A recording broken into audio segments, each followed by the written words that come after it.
It is Friday, September 27th, 2024. This is another edition of Baseball Today, presented to you by Booking.com. Booking.yeah. That is not my man, Trevor Plouffe. That is my dude, Jolly Olive. I am Chris Rose, producer Dan along for the ride as well. Plouffe enjoying the last few days of freedom before the tough stuff of October. He's taking the days off, much like his Minnesota Twins, which was Jolly, I'm curious, though, dude. Your hair is always on point. How long does it take to get to that exquisite a look for you every day?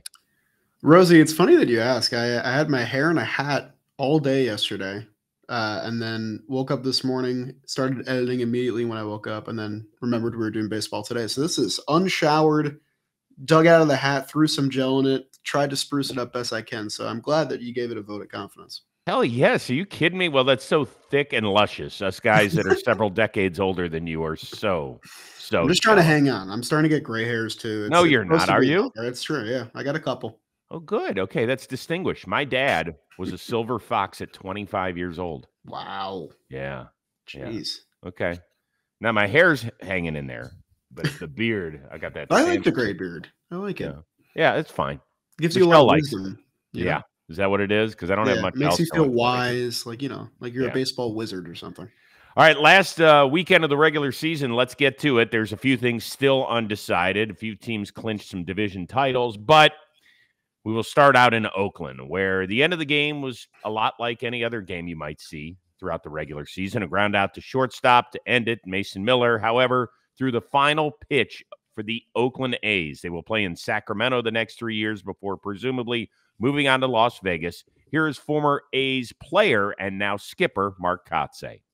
There are no better fans than you guys.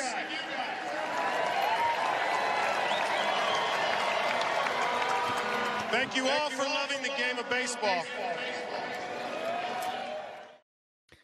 How much of this did you have a chance to watch? I had a chance to watch all of it yesterday, thankfully. And? It was very kind of gut-wrenching for me. I mean, the thought I had, and I consider it a selfish thought, but it's one I had, was I'm never going to get to see the A's play in the Coliseum where so many things have happened. And I think I had opportunities, sure, but it was kind of one of those things where I was like, well, they're going to be there, like I don't have to rush. I thought that when I was younger, and now they're being ripped away from their home. And I think yesterday was such a poetic display by the A's, not only taking down the defending, World Series champions on their turf, filling the stadium with passionate fans, and displaying the talent on their team when their owner actively tried to make their team worse. It was just, it was very, it hurt to watch unfold. It hurt to watch these fans go through what they're going through. Made me think of how lucky I am that I may never have to encounter something like that. And just made me think of how unnecessary all of it was, how unnecessary this entire situation is. It was tough. It was really tough because in part it brought back some memories for me from almost 30 years ago when my beloved Cleveland Browns left town, right? And I think the thing that makes it most tough is the biggest reason why we love sports is because it creates memories for us. And sometimes it feels silly that sports plays as significant a role as it does, right? I mean, in the grand scheme of things, I mean, look at what we're talking about. We're talking about weather impacting baseball when we're talking about people's lives could be at stake with this hurricane that's hitting us. But as long as you understand that it's not the real world, it is okay. It is okay to love and to be passionate and to create memories and bonds. And I think that that's an amazing thing. What I would say is this, that you mentioned it could have been prevented. I don't know if there was one owner who stood up. I have read some reports on Reddit from certain Oakland fan bases that said Peter Seidler, the late great owner of the San Diego Padres, tried to start a group and a faction that would have prevented this, and then he passed away. I don't know if that's true or not. I certainly hope it is because it would continue to add to his outstanding legacy. But the reason I'm most disheartened is because there is an entire group of owners and a commissioner's office that does not give a damn about you, the fans. They don't care about the green and gold They care about the green that ends up in their pockets. And just know this, the reason not one owner stepped up is because they know that one day that could be them that wants to be on the move. That could be them that is going all out and stepping on the greed accelerator. That could be them that gets lured away to a different city. Now, the odds are that's not going to happen, certainly anytime in the near future. But don't you believe for a second that when they say they care about you, that they do, because they don't. It was a collective decision to protect themselves rather than protect people who have kept one of the most storied franchises in baseball alive through their fandom. And that is what sports are, right? I mean, you mentioned that, it might be silly to consider it sports as, this, life-changing thing that we all, bring into our lives, but it also brings us all together. Like yesterday, you saw 40,000+ people come together as a family, people that probably have never met before, but they were all a family yesterday, making their voice heard, and they had been doing so many times throughout the season, whether it was sell the team chants or let's go Oakland chants. Like that was every voice in that building joined in that chorus because they all believe in the same thing, that they are not the problem in Oakland. No one has ever truly believed that the fans are the problem in Oakland, that the stadium not being filled is the reason that the A's are going. You have to have a very surface level knowledge of the situation to believe that to be the truth, when instead the truth of it all is just greed, and it's collective greed supported by other greedy people. And unfortunately, those are the people that hold the weight that can make these life-changing decisions. These are decisions that are changing the lives of people that have held this team close to their heart for decades now. And it's unfortunate because it's going to benefit very few and hurt the masses. And I feel like that, in the name of greed, has become a very common thing I've seen a lot in my life. I talked to somebody who's in the organization who will be making the trip to Sacramento, but grew up in Oakland, lives there, lifelong A's fan. She's crushed. I just wanted to check in and see how she was doing. And we texted for 15 minutes or so, and it's excruciating for those people. We usually don't run a clip that lasts 90 seconds, but Danny Vante, who does a nice podcast and also works for CBS Sports, went out, and he's done this a few times in Oakland during this last year, and kind of took the temperature of the people there. And I want to roll this clip of this one fan. It's remarkable. My dad didn't know what to do with me, so he brought me here.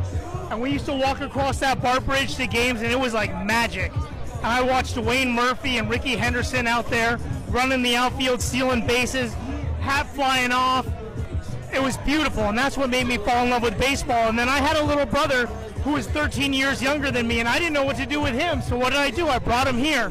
I brought him to baseball games. I brought him to opening day. His birthday's in April, and we would come to opening day every year. And when I went away to college, I would send him tickets to opening day every year, and he would call me for the national anthem, and he would call me for the 7th inning stretch, and he would call me for Jason Giambi's first at bat as a Yankee so I could hear the boos.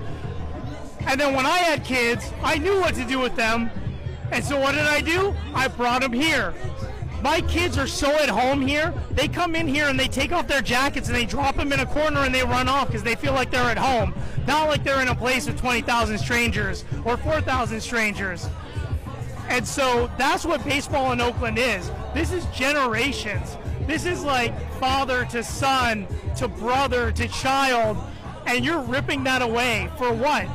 You're trying to fill a stadium with 70% visiting fans? That's ridiculous. Baby Gap, Nepo baby, guy who inherited everything. We work for ours. That's what we do in Oakland. We work. Everything that we have, we work for. This is blue collar. This is who we are, and we want this team to stay. Dude nailed it. Don't know his name. Whoever you are, A++, no pun intended. We wish the fan base well. It's going to suck. It's going to hurt. And people say, well, it's only 80 miles. It might as well be playing on Jupiter. Yeah. So hang in there. It was a rough day for everybody in baseball. Nobody felt good. It was nice to see one more time a collective group of strangers get together and act like family. So hang in there, green and gold fans. We're with you. No question. While the Oakland A's are moving, the New York Yankees are moving on. They are back on the party bus for playoff baseball. Down the AL East, and this could do it. Volpe, and the Yankees win 10-1, and they clinch the American League East for the 21st time in their history, and they finish first for the 50th time since 1903. We've been through a lot already. We faced adversity and answered so far at every turn. We set out to get in the playoffs. The next goal was to win the division. We got a lot more to do, but we're ready for this. We're battle tested. Let's have a good weekend and go get after it. Little premature popping, boys. Control yourselves. Act like you've been there, guys. Come on. You're the team that has been there. You can't pop early. You're the Yankees. Yeah. What are you doing? All right. So when I talk to my Yankee friends, they all say the same thing. Doesn't mean anything unless we win the World Series for the first time since 2009. Is that really fair? Should we be giving the Yankees like just a breather here? No, I'm with the Yankees fans. I think that's more than fair to have that expectation going into this year. I mean, standards are different for them compared to everybody else. I think everyone knows that. But at the same time, this was a team that controlled their fate in the division for most of this year. The Orioles are a very confusing story this season. I'm sure we'll talk about them at some other point. But yeah, I mean, after your worst season in nearly 10 years last year, 82-80, playoffs, this is the expectation to go out there and prove that season was a fluke and that you're for real again and all that. But, we see it a lot. We see it every year at this point with top seeds going down in the division series and wild card teams going on runs. I think there's an opportunity for people to make excuses for this team if they don't win. But I think the real diehard fans know that, this might be a 1-year window of Judge and Soto. There is a world where that's real. So it's imperative that they win. It's imperative that they conquer their demons and at the very least make it out of the American League. We'll come out with the pennant at the very least. I think that's the bare minimum that this team has to accomplish. I think anything less should be considered a disappointment by their fans. Would you call it a failure, a failed season? Failure is a tough word because, you win 95 games, you win your division. It's hard to consider that level of success a failure. And I'm sure some people would if they don't go out there and win in the playoffs, because I don't think the playoffs are a crapshoot. That's a term that gets tossed around a lot. I think there is foundation you can build and strategy you can use to give yourself an advantage outside of just seeding. But at the same time, it's hard to not shake away that feeling if the Yankees go out there and they lose in the ALDS to the Royals or the Twins or someone like that. So I don't know. I think that's a question on the mind of the Yankees players as much as the fans. Like, how much is the pressure going to get to them? They've had late season scuffles. They have a problem in left field right now. They're just losing pitching right now. So I don't know, to put it blankly. Oh, boy. We just talked about a team on the move, right? They're leaving their city. And now we're talking about a team where the season will be nothing if they don't win at all. Right. What are the numbers? 325, 58, 1169. Is that a batting average, home runs, OPS? For one Aaron Judge. Yeah. How many memories do you think he created this year? I'd like to say a decent few. I mean, right. This 2022 sticks out, but this is a pretty good season by, most standards. It's pretty damn good. It's pretty damn special, particularly after he hadn't done squat for about 3 weeks in the beginning of the year. Imagine if he had, gotten a little hot then. We'd be talking about, low to mid 60s right now. Are you trying to get Dan Rourke to unmute his mic right now? I think that's no, I don't want any part of that. No. It's just, and maybe it's because I grew up in a city that's got small town itis in Cleveland, Ohio, right? Where we're like, well, it doesn't matter what we do. Nobody talks about us. And so if we win, it's amazing. But if we don't win, hey, they gave us a great season. Like, as a Guardians fan, they're going to finish with probably the second best record in the American League and have a bye. There was no way I expected that this year. No way. And so I suppose when your expectations are curtailed, it's easier for me to say this sort of stuff because I've never been, for the most part in my sporting career, the team to beat. For a few years with LeBron, yes. For a few years in the 80s with the Cleveland Browns when they were really good, yes. And for a few seasons with the then Cleveland Indians in the mid-90s, yes. But other than that, for 5 decades of my sports fandom, we've always been the little team that could. So I suppose it's part of this is that I don't understand that feeling with the Yankees while trying to understand it. So, yeah, I get it. I get it. You're never going to be like, hey, guys, great season. Way to get those 96 wins and give me those 58 homers. That was freaking awesome, because that's not how they measure themselves, I suppose. We didn't really solve anything today, did we? No, nothing at all. So that's okay. This episode of Baseball Today is brought to you by Booking.com, the official accommodation partner of Major League Baseball. Booking.com, Booking.yeah. Next week, playoff baseball. That means it's time to explore those U.S. cities you always secretly wanted to learn more about. Yes, we are talking about your baseball rivals cities with hotels and bed and breakfast and vacation rentals and resorts and so much more on Booking.com. You might just find the perfect stay for this postseason, even in your baseball rival cities. Jolly, have you ever gone to a Mets road playoff game? I can't say that I have. Would you do it if you could? Absolutely. Like, if the Mets end up being, let's say, that 5 seed or that 6 seed, if you're the 6 seed, wouldn't you like to go to Milwaukee and hang out with the nice people there in Wisconsin? I think that's a much less hostile environment than maybe some of the other places the Mets could end up. All I can tell you is when you win a road game in the baseball playoffs, like my then Cleveland Indians did at Wrigley Field in 2016, and I was there to see it, first World Series games there since 1945. It was amazing.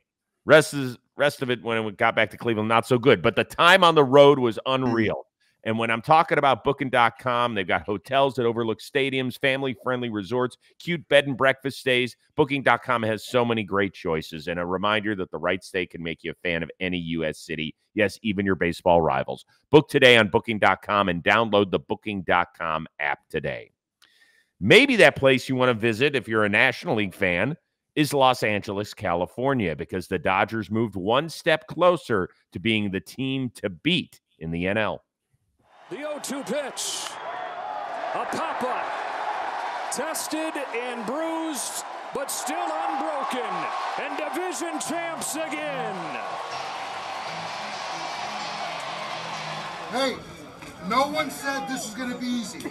We've been through hell and back, and I want to thank you guys for all sticking together, believing in one another, and I promise you this, no team that we face is going to have more fight than us. Let's stick together and win 11 more games.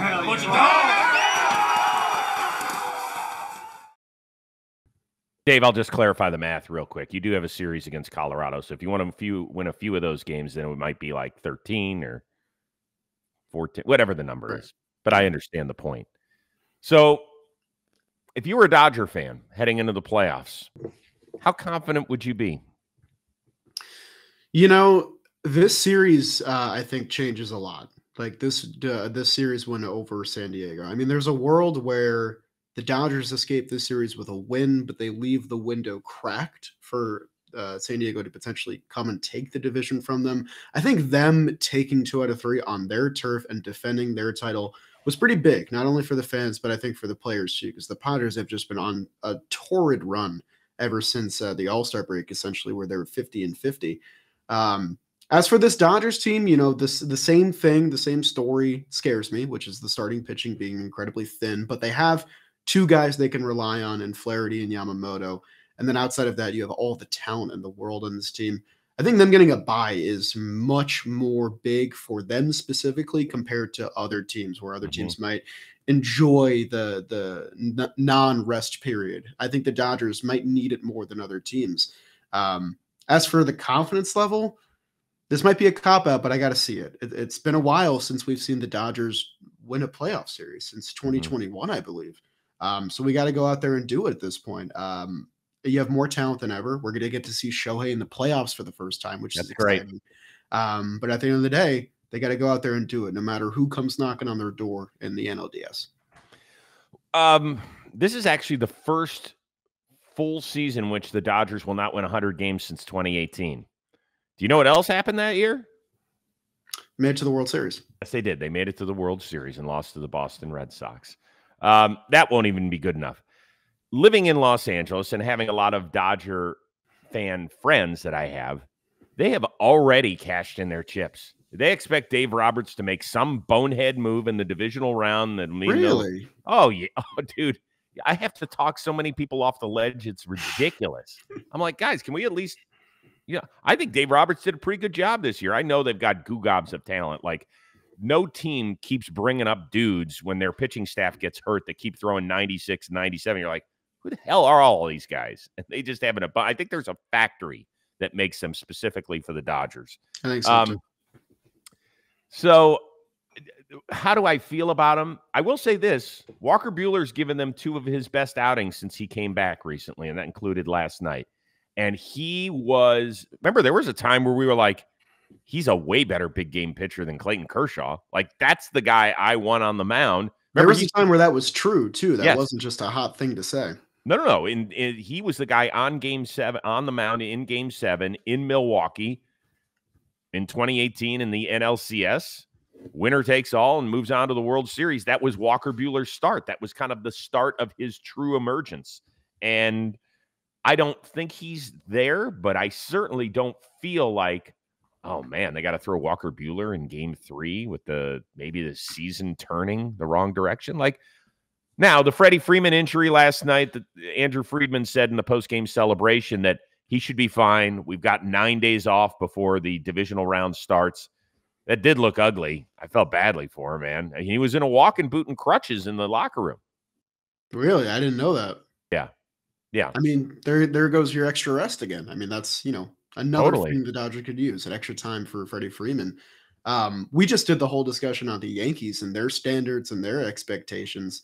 Kind of the same thing applies here, but in a different way, because the Dodgers have become, a laughingstock is too strong of a word, but they get pointed at and laughed at when they lose in the playoffs. It happens pretty routinely at this point, and a guy like Freddie Freeman getting extra rest, or a guy like Walker Buehler getting right at the right time, who's been a postseason stalwart for them, they need everything to kick their way in these next 7 days. Oh, yeah, absolutely. And everybody that's not a Dodger fan wants to see them lose just so they can continue to pound on the narrative here. The difference between the Dodgers and the Yankees, the Dodgers don't miss the playoffs. Right. I mean, the Yankees missed it last year. They've missed it before. I mean, they missed it the season before Boone arrived, I believe. So, the Yankees' bad years aren't bad. They're not 70 wins, but they're 85 and they're not playing. The Dodgers have had to deal with this. They've won the division 11 out of the last 12 years. And people say, well, you've got one 60-win or 60-game World Series championship to show for it. Yeah. They will. And you know what? They're not going to lose that moniker until they do it in a full season. Whether it's fair or unfair, however you want to decide to see it, people can go to that card as much as they want. I would feel okay about the Dodgers. Not great, not ideal. I have a couple other teams that I think have a better chance of representing the National League, but we'll get to that early next week. Oh, boy. One team that is hanging on by the skin of its teeth, the Minnesota Twins. So the Tigers, the Royals, each of their magic number to clinch a playoff berth is 1. That's because the Twins lost a series at home to the Marlins in extra, and boy, was it sloppy. Jeffers one sack bunt this year, and it's popped up and caught. Throw back to second, double play. Come on, guys. Can't happen. Cannot happen. I think you and I both sat through this monstrosity of a game last night, didn't you? Yeah, I was watching because there is a little, vesting rooting here for me. I wanted the Twins to win so that the Royals could feel less comfortable in the wild card chase and would have to try more against the Braves. That's where this wild card race is at. I'm watching, 10 p.m. Twins Marlins games. And I said to you before the show started, that was one of the worst baseball games I've ever watched in full. Now, I had it on the background. I was doing other stuff, but that game was on, and I watched it. And you know what's worse than losing to the 100-loss Marlins? losing to the 100-loss Marlins where you go 2 for 19 with runners in scoring position, Rosie. That is about as bad of a watch as you can possibly get. Just the constant teasing of this team to finally take the lead and win the game. They had so many opportunities to win this, and instead they go down in 13 innings. The Twin season is on life support right now. Well, so I always love having you come and hang when Plouffe can't do the show. You know, I mean, you're great at this. You're exceptionally smart. You provide tremendous insight. I'm really split on whether or not I wanted him here today. I think that the clip you could have gotten out of Plouffe's going off in this, it would have been worth it. It would have been worth it. Because I'm not one of those guys, even though the Twins are the Guardians' biggest rival, I'm not one of those guys to kind of rub it in your face. Although the Twins have said a ton of shit this year, and Royce Lewis was like, the Guardians aren't that good. We're going to catch them. Well, you can catch them next week on your TV while you're sitting at home. But I would never say that to Plouffe's face. So I'm not. If there were ever a time, Rosie, come on. Yeah, it might be it. Here's the point. There's no way I thought with one weekend to go that the Twins would be in this position. In fact, I would have been expecting them to push for the division title. Then, you know, if we can stop that beeping, that'd be great. Thanks. Sorry, we're making coffee at our Airbnb. It's crazy around here. So I thought that they'd be pushing for a division title, you know, more so than praying that somebody gets swept and then you have to sweep the Baltimore Orioles. They had on September 2nd, I went back and looked it up. They had a better than 95% chance of making the playoffs. And now it's like less than 3%.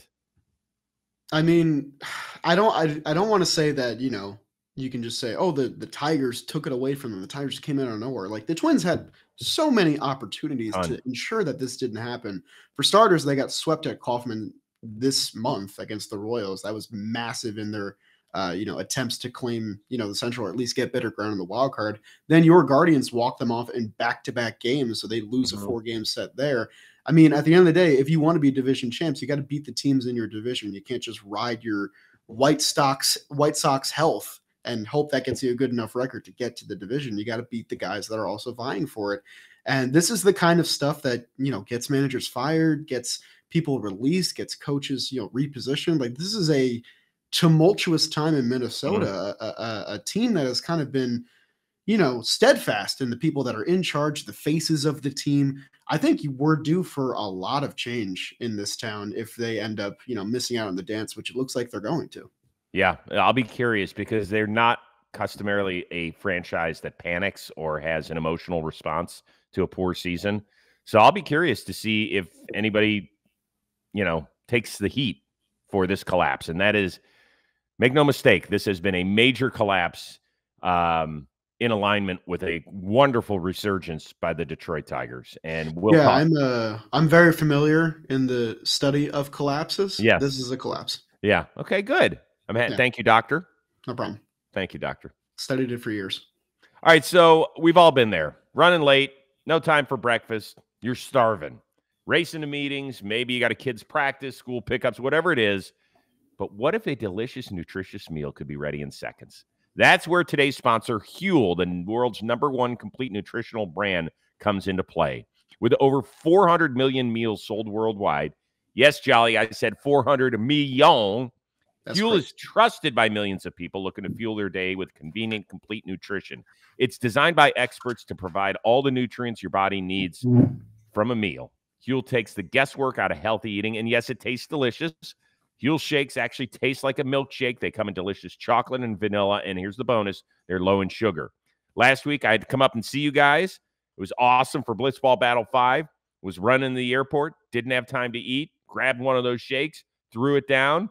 I was like, my body is full. And you've seen me with this dad bod. It takes a lot to fill this body up. But I was good until midway through. Well, you don't have to agree. I was good until midway through this flight. And so Huel does it great. And today, get 15% off with the code JOHNBOY at Huel. Or actually today. Sorry, the code is today. God, I'm a moron. It's at Huel.com. That is 15% off Huel.com when you use the code today. Unlock a healthier, easier way to eat with Huel. Nutritionally complete meals in minutes so you can focus on what really matters. Once again, that code word is today. All right, let's talk a little bit about the situation your team's in. You are in Milwaukee this weekend. You get through that possible doubleheader in Atlanta. The Braves are going to be home against Kansas City Royals once again because of the hurricane. The weather's a mess down in Atlanta. We don't know how they're going to get through that series with the Royals. They might have to play a doubleheader at some point. We'll see. But the Braves, one of the announcements they made was that Chris Sale will not start a game until it becomes an elimination game. So what that means is if the Braves are down 1 with 1 to play and they've got to win, whenever, he will start that day. He's the guy that's being moved around. There's a possibility that could not happen until your doubleheader on Monday, which would then make him most likely out for the wild card series. Is that thinking insane or does it make sense? Yeah, I mean, I tweeted about this yesterday, and I've had more time to think about it, and I think I'm still in the same boat. I don't agree with the philosophy of the Braves coaching staff right now. I mean, if you're ever going to do this, Chris Sale is the guy you can do it with. The guy's a bulldog. He's ready to take the ball whenever, whatever the circumstance might be. But man, if I end up in the wild card series, I want Chris Sale in game 1 because I think the thinking is Reynaldo Lopez will be ready by then. But that's his first start from an injury scare. You don't really know exactly what you're going to get out of a guy that's had a great year. And as for the Braves, that's also tempting fate a little bit because what if things don't go well against Kansas City and instead you find yourself faced with a do or die scenario much sooner than you expected?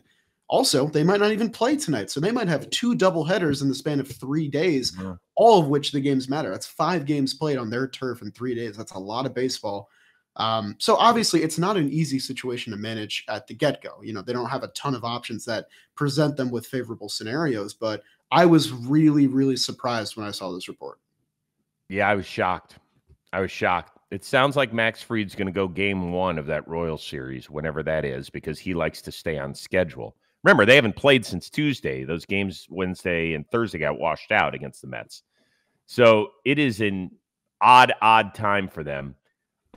Here's the good news, if there is, that they do have Charlie Morton, who's pitched in every meaningful situation, but he's 40. But still, it's not like if he had to start a do-or-die game or a game 1 of a series, you're not like, oh, man, we got to start Charlie Morton. You're not feeling that way. Right. Schwellenbach has been unreal. He's a problem. Unbelievable. He's been great. He has been great.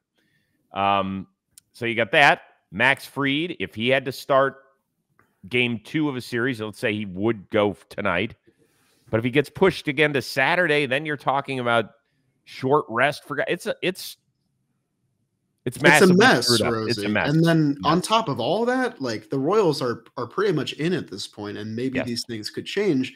But their projected starters in this Atlanta series are Brady Singer, Seth Lugo, and Cole Reagans. Basically, the 3 best guys they have to offer. Now that might change. Yeah, that will the wild card series, but that's as it stands right now. And the Royals still need to win games. So if they go out there and lose tonight, the Braves are going to get the best of the best from the AL Central, pretty much outside of Tarek Skubal. It's a tough road for them, but also it's the Atlanta Braves, and I kind of just expect them to overcome everything. Yeah, the zaniness that is the final weekend of the regular season. Before we go, could care to hold up your jersey? Be a little proud. Come on, there we go. It's a nervous proud right now. It's a nervous proud. Can I guess who's on the back? Yeah, I'll tell you that he's no longer with the team. I'll tell you that. Well, okay. Is that an Edgardo Alfonso jersey? I wish it was. No, this is a Jacob deGrom jersey. Oh. It's my guy. Okay. He was good. He was very good. All right. Yeah, he was fine. He was fine if you like that sort of stuff. If you like 102 out of the gate, first pitch, sure. If you're into that kind of thing. Yeah, if you're into it. What's your confidence level? Going into Milwaukee, I mean, I've watched this movie play out before, and I didn't love the ending, but I'm hoping that this team is different. There's a lot of different things about the 2024 Mets. I just need them to stick that damn landing, and hopefully they can. What's your confidence level? 8 out of 10. Ah! Couple days rest, get out of Atlanta, wash it away, go beat Milwaukee. Okay. Do you it's think you got to beat anyway? You know. Do you think you're playing 2 games Monday, 1 game, or none? I think we're playing 2 games Monday. Ooh, I think everyone's winning this weekend. that would be That's where I'm so good for baseball. That's So where I'm good. Oh, Yeah, my. great for baseball, right, Rose? Bad Great for you. baseball. Bad Awesome for for you. baseball. Great for the rest of us. It would suck for you. I'm going to check in on you, though, and see. I am rooting for you. Ever since I declared your Mets dead on May 29th, I have. You've declared allegiance. Of course. I want to Respect say at the beginning of the year, I'm almost positive I picked them to make the playoffs. When we did our preseason prediction, I'm almost positive that I picked them to make the playoffs. So now, 2 months in, I was like, we'll see in 2025. But good for you guys. Have fun. Hang in there. Take a deep breath. Enjoy the baseball this weekend, okay? Yeah, I'll try. All right. We are back at it again on Monday when we still will have no freaking idea what the baseball world will most likely look like. So for our one-of-a-kind producer, Dan Rourke, he too is the uber talented, even more so, Jolly Olive. I am Chris Rose. We'll see you Monday here on Baseball Today, presented to you by Booking.com.